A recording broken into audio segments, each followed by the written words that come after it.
শরবত বিক্রেতাদের এখন দম ফেলার ফুরসত নেই। দোকানগুলোতে পিপাসার্ত মানুষের ভিড়। একের পর এক গ্লাসে ঢালছেন লেবু, লবণ ও ঠান্ডা পানি।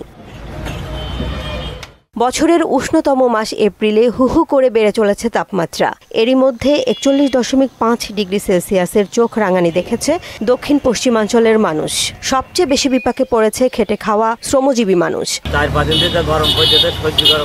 ওয়ালটন ফ্রিজ কিনে অনেকের মতো আপনিও হয়ে যেতে পারেন মিলেনিয়াল। সেরা পণ্যের সেরা অফার। গরমের লোকজন আসছে না, এই জন্য তো খরচাপাতি নেই। পরিস্থিতি শিকার আমরা গরিব মানুষ, এখন কাজ করাই লাগবে। গরমের চোটে গাছতলায় বসে আছি, এখনো গরমে টিকতে পারছি না। আপাতত কোনো সুখবর নেই আবহাওয়া অফিসের কাছে। এখন পর্যন্ত চুয়াডাঙ্গায় তাপমাত্রা 41.5 ডিগ্রি সেলসিয়াস থাকলেও বরং তা ছাড়িয়ে যাওয়ার শঙ্কা রয়েছে বলেই জানিয়েছে আবহাওয়া অফিস। ভৌগোলিক কারণে চুয়াডাঙ্গায় এপ্রিল-মে মাসে সবচেয়ে বেশি গরম পড়ে।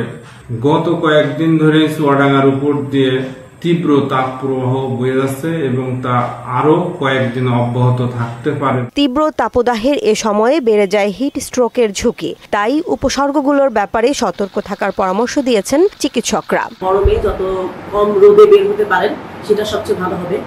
আর যদি কাউকে বের হতেই হয় সেক্ষেত্রে ছাতা ব্যবহার করা, সাথে পানি রাখা এবং বারবার পানি পান করা। শ্রমজীবীরা রেগুলার কাজ করছে সেক্ষেত্রে কাজে একটু বিরতি দিয়ে একটু মাঝে মাঝে পানি বা পানি জাতীয় খাবারগুলি যদি খায় সেক্ষেত্রে উপকারী হবে।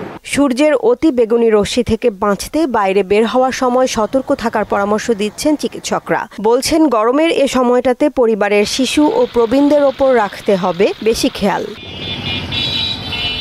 জেসমিন আলম, মোহনা সংবাদ।